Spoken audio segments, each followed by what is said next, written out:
So there seems to be quite a few Trump supporters, certainly Trump voters, who are beginning to realize that the promises that Donald Trump made before the election, all his promises that he would bring down prices and bring down inflation and make life more affordable and close the border, none of that stuff is going to happen.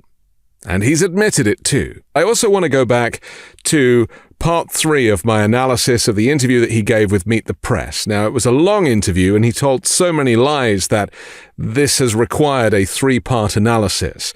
And as much as we hate hearing his voice and seeing his face, I think it is important to remember what he said back then compared to what it is that he's willing to do now. Should Ukraine prepare for less aid from the United States after you're sworn into office? Yeah, probably. Sure. You said you can end the war in 24 hours. You've even said you want to try to end it before you're sworn into office. I'm trying to end it. You're actively trying to? I am. Have you talked to President Putin? No, I have not. You haven't talked to President Putin since you've been elected? No. Well, I don't want to say that, but I haven't spoken to him recently.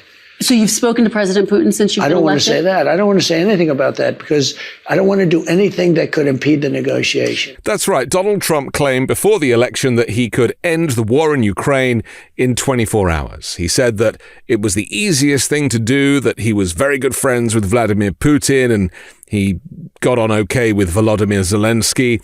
But here we are. It's been months now since November 5th and no sign of any peace deal or negotiation or anything that Donald Trump had promised. In fact, when pressed as to whether he'd spoken to Vladimir Putin, he initially said no, then he says yes, well, maybe he has, but he doesn't want to talk about what it is that he said because he doesn't want to impede the negotiation. It's total bullshit. Please, if you voted for Donald Trump, your bullshit radar needs to be turned up a few notches. You need to recognize that this is a guy who performs. He is acting the role of a president-elect. He has absolutely no idea what he's doing. He didn't write The Art of the Deal. If I won that election, which you know how I feel about it, I won't get into it because we don't need to start that argument. I think it's an easy argument. It was really proven even more conclusively by the win that I had on this one. But you did get a court, sir. Well, that's your opinion, but okay. I disagree with it. Just a quick aside here that Donald Trump still maintains that he won the 2020 election. He claims that the journalist's opinion that he lost the election is just her opinion. And this is what we have. We have a man who has been elected president again, who believes that he won the last election that he lost. That is who we are welcoming in to the Oval Office. A man so deluded and so deranged that he will not drop the conspiracy theory that in some way the last election was rigged against him. Do you commit that the United States will remain a member of NATO while you're in office? Again, they have to pay their bills. If they pay their bills, absolutely. But not if they don't pay their bills. But NATO's taking advantage of us. You would consider the possibility of Absolutely. Yeah, absolutely. Let's be clear. Donald Trump has no intention of maintaining any alliances outside the alliances with dictators. He is an isolationist. Mitch McConnell wrote a very interesting piece criticizing Donald Trump's desire to remove the United States from these alliances, whether it be the Paris Climate Accord or as he did with the Iran nuclear deal, things that are designed to bring us together and keep us safe. He does not understand how these things work. He is entirely transactional. And so the idea that America can stand on its own 2 feet and can just dictate to the rest of the world is not reality. That is not how it works. We are too intertwined with global trade, but also this global community that enables the free movement of people and goods. Trump doesn't really know anything about it, so he chooses to isolate America from the rest of the world. I hate to say it, I think you have far fewer hostages than people think. Really? That's what I think. It's only my opinion, but okay. I've been right on just about everything.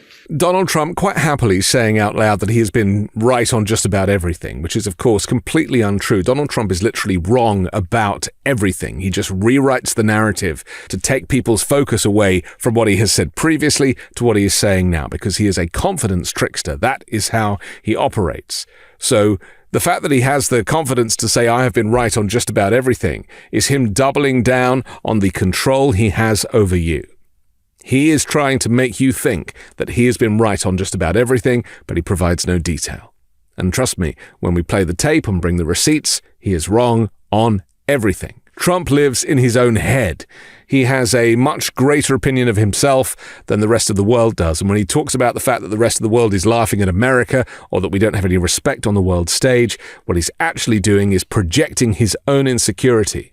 The reason that America lost its power and its strength and its respect on a national or international platform is because Donald Trump became president in 2016.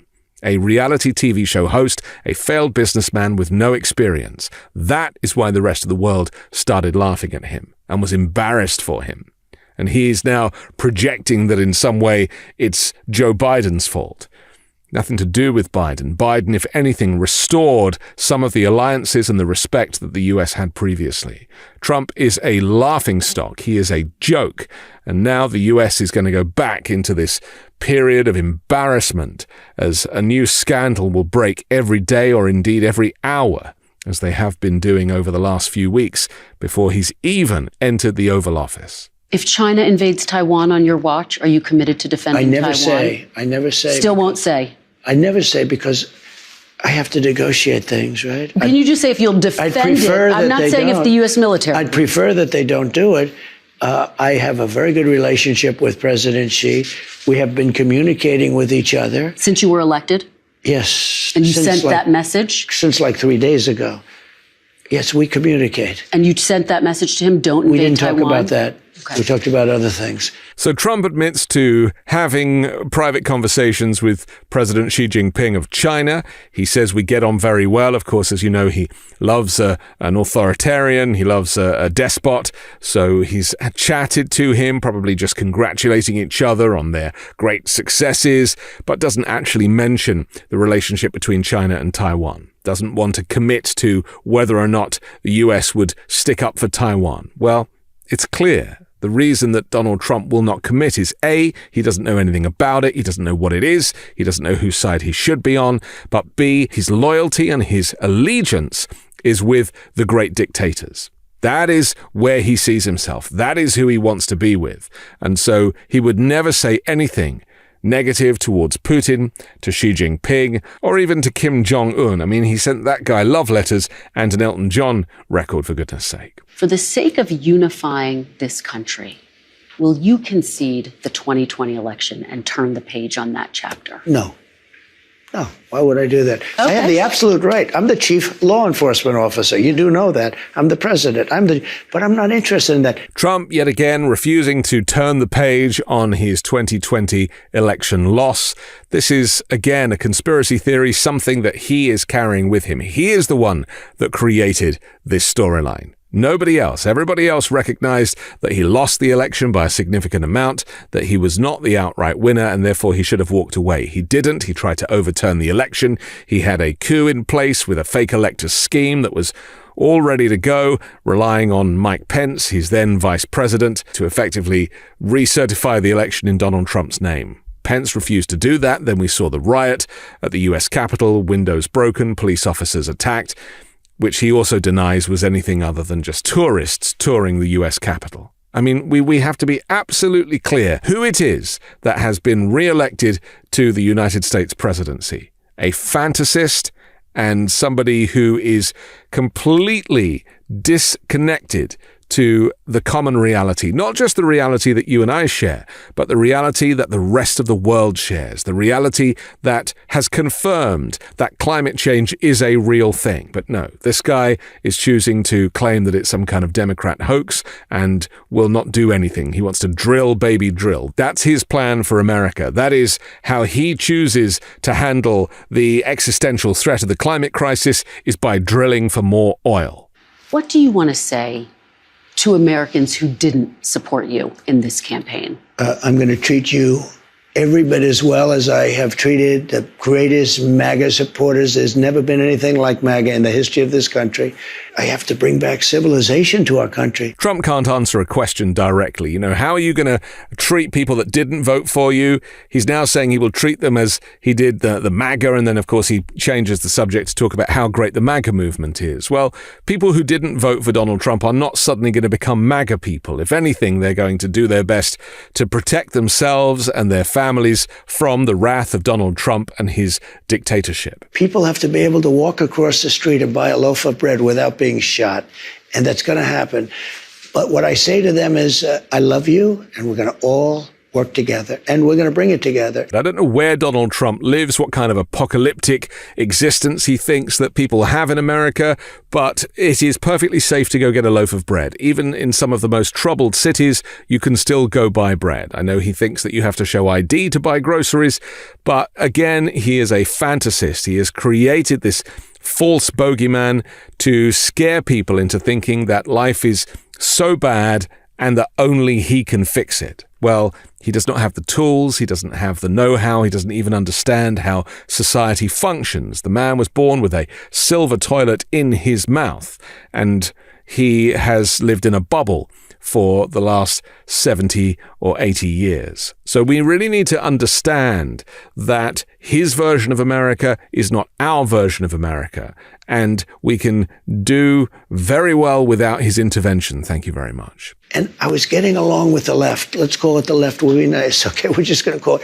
But I was getting along with people that you would consider liberal or progressive, as they like to say, at levels that I never thought was possible. And you know what it was? Success.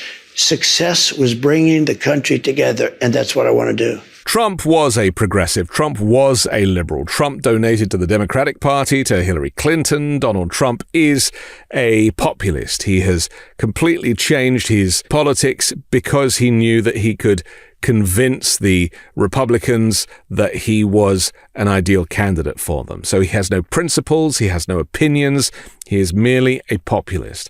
And so to claim that he now gets on with Democrats is laughable. He was a Democrat, and he doesn't really hold any personal views because he will just change his story depending on who it is he is confronted with. I really feel that people are starting to realize that Trump is a fraud. People are starting to discover, as this man unravels, that he's only in this for himself. And all of the promises, we're going to start to see how America really looks under a second Donald Trump regime come January 20th, 2025. This is your first interview since you won the election. Congratulations. I'm Anthony Davis. You can find me on the 5 Minute News YouTube channel and podcast, on Wednesdays co-hosting Uncovered, and on Sunday on The Weekend Show with MeidasTouch. Love this video? Make sure you stay up to date on the latest breaking news and all things Meidas by signing up to the MeidasTouch newsletter at MeidasTouch.com/newsletter.